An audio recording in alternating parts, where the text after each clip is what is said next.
Hello everyone, welcome to Beyond Teachings. I am Arpita, your social science teacher. So आज जिस बारे में हम डिस्कस करेंगे, बात करेंगे, वो यहाँ पे आप देख सकते हैं क्या है, फेडरलिज्म, जो सिविक्स का चैप्टर 2 है क्लास 10 का। तो पहले जानते हैं फेडरलिज्म होता क्या है, व्हाट इज फेडरलिज्म। अब फेडरलिज्म के बारे में बात करने से पहले मैं आपको पावर शेयरिंग में ले जाना चाहूँगी। आपको याद होगा पावर शेयरिंग के बारे में हमने क्या बात किया था, राइट। हमने किन दो कंट्रीज़ के बारे में बात किया था, श्रीलंका के बारे में बात किया था और बेल्जियम के बारे में हमने डिस्कस किया था। अब तो आपको याद होगा कि किस कंट्री ने पावर शेयर किया था, किस कंट्री ने किया था, बेल्जियम ने किया था, राइट। बेल्जियम ने पावर शेयर किया था। अब पावर जो कंट्री शेयर करता है अमंग द टीयर्स, जो लोकल गवर्नमेंट होते हैं, स्टेट होते हैं और सेंट्रल गवर्नमेंट होते हैं, तो उनके बीच जो पावर शेयरिंग होती है उसको क्या कहते हैं, फेडरलिज्म कहते हैं। तो आज जिस बारे में हम बात करेंगे वो फेडरलिज्म है। सो आपको समझ में आ गया कि what is the general meaning of federalism. Federalism मतलब पावर शेयर करना। किनके बीच में पावर शेयर करना, जो स्टेजेस होते हैं गवर्नमेंट्स के, उनके बीच में पावर शेयर करना। So let's see what is the exact definition of federalism. Now what is federalism? Federalism is a system of government in which the power is divided between a central authority and various constituent units of the country. अब जो federalism है वो एक system है government का जिसमें क्या करते हैं, power is divided. Power is divided, जो गवर्नमेंट होती है, जो सेंट्रल गवर्नमेंट होती है, उसके पास जो जो पावर्स होती है, आपको पता होगा क्या क्या पावर्स होती है सेंट्रल गवर्नमेंट के पास, राइट। तो सेंट्रल गवर्नमेंट के पास जो जो पावर्स होती है उनको अगर शेयर करते हैं, किन के बीच में। अब आप शेयर करने के लिए, अगर आप एक एप्पल शेयर कर रहे हैं तो आपको 2 लोग चाहिए, राइट, एप्पल को शेयर करने के लिए। आप अभी अगर एप्पल एक खा रहे हो तो हाफ आपने कट किया, एक खुद खाया आपने, और ये तो आप नहीं कहोगे ना कि चलिए मेरे, हम अपने ही साथ इसको दूसरे पीस को भी शेयर कर लेते हैं, ये तो नहीं कहोगे। आपको शेयर करने के लिए एक एप्पल या फिर एक चॉकलेट या कैंडी, कुछ भी शेयर करने के लिए क्या चाहिए होता है, 2 लोग, मिनिमम 2 लोग चाहिए होते हैं कुछ भी शेयर करने के लिए। सो इन दिस केस अगर गवर्नमेंट को अपना पावर शेयर करना होगा तो क्या होगा, मिनिमम 2 टीयर्स चाहिए होंगे। अब तो क्या होता है, 2 टीयर्स जो होता है वो स्टेट होता है, लोकल गवर्नमेंट जो होता है उनके साथ क्या करते हैं, सेंट्रल गवर्नमेंट अपना पावर शेयर करते हैं। और यहाँ पे बिटवीन, या तो आप लोकल भी लिख सकते हैं, लोकल गवर्नमेंट या स्टेट गवर्नमेंट, और you can write various constituent. तो इसमें क्या आ जाएगा, सारा इंक्लूड हो जाएगा।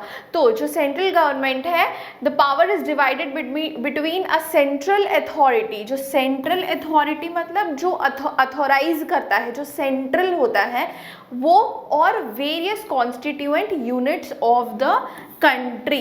एक कंट्री का आपने देखा होगा बेल्जियम ने क्या किया था, डच स्पीकिंग लोगों से भी लोग लाए थे, और क्या दूसरे जो फ्रेंच स्पीकिंग लोग हैं उनसे भी वो मिनिस्टर्स लाए थे।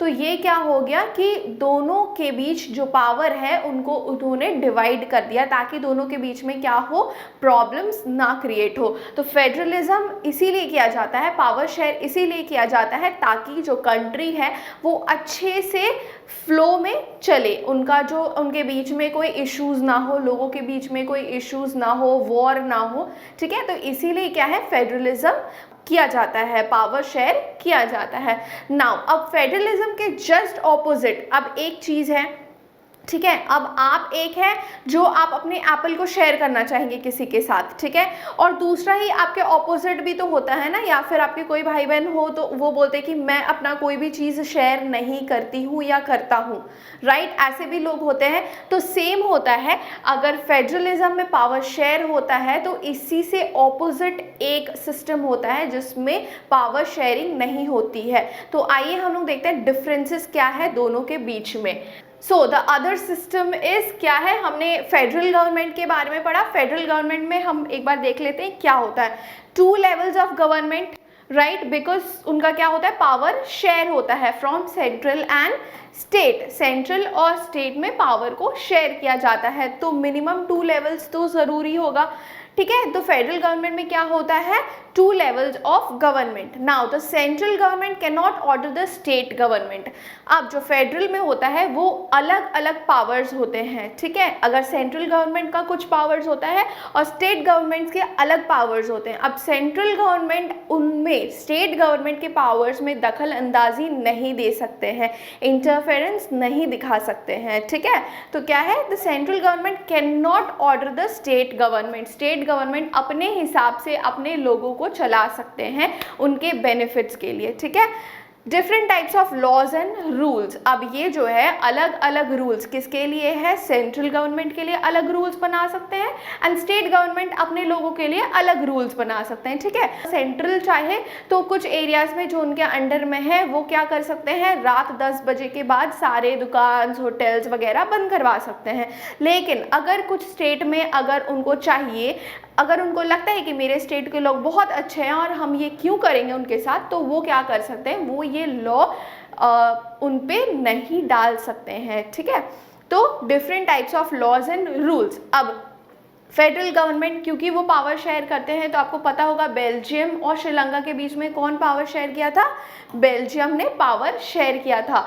तो फेडरल गवर्नमेंट का एग्जाम्पल क्या हो जाएगा, Belgium. Now next moving on to unitary government. अब यूनिटरी गवर्नमेंट, यूनिट आपको सुन के ही यूनिट जो चीज़ है वो आपको सुन के ही समझ में आएगा, एक यूनिट, एक पूरा कंप्लीट यूनिट। ये अगर एक जन साथ चलता है तो ये चाहेंगे कि सब कोई साथ चले। So this is unitary government, जो कि फेडरल गवर्नमेंट के बिल्कुल ऑपोजिट है।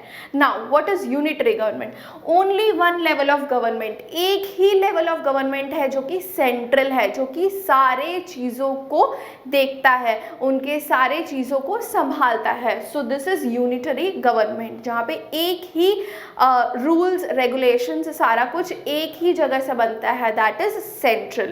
Now the central government can pass on orders to provincial of the local government. अब इसमें जो है सेंट्रल गवर्नमेंट क्या कर सकते हैं, यहाँ पे क्या है, स्टेट गवर्नमेंट और सेंट्रल गवर्नमेंट का अलग अलग रूल्स चलता है, ठीक है, वो इंटरफेयर नहीं करेंगे।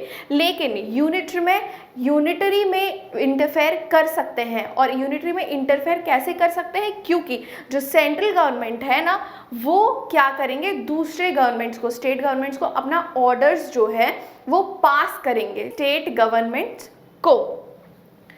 Only one set of laws, एक ही सेट ऑफ लॉ है। जैसे कि एग्जाम्पल हम देख सकते हैं श्रीलंका में क्या किया था उन्होंने, सिन्हाला को ऑफिशियल लैंग्वेज बना दिया गया था।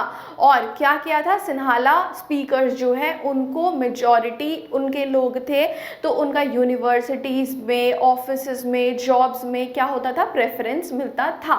सो इनके जो लॉज है वो बिल्कुल अलग है from this federal system of government. और यूनिटरी गवर्नमेंट क्या है, एकदम अलग है, ठीक है। सो हमने आज क्या देखा, हमने मीनिंग देखा, फेडरलिज्म का क्या मतलब होता है। फेडरलिज्म मतलब क्या होता है, पावर शेयरिंग, जो भी पावर शेयर कर रहा है उनका है फेडरल गवर्नमेंट, ठीक है। एंड हमने देखा कि जो क्या है डिफरेंसेस फेडरल गवर्नमेंट के एंड यूनिटरी गवर्नमेंट के। तो नेक्स्ट सेशन जो होगा उसमें हम देखेंगे कि फेडरल गवर्नमेंट के क्या क्या फीचर्स हैं, ठीक है, what are the features of federal government, ठीक है। आई होप आप लोगों को ये सेशन इंटरेस्टिंग लगा होगा, और जो आपको कुछ भी अगर थोड़ा सा भी डाउट था फेडरलिज्म से रिलेटेड, आपका ये डाउट क्लियर हो गया होगा, आई होप। एंड अगर आपको कोई भी डाउट होता है तो please feel free to ask your questions. Please like the video, subscribe to the channel. Thank you.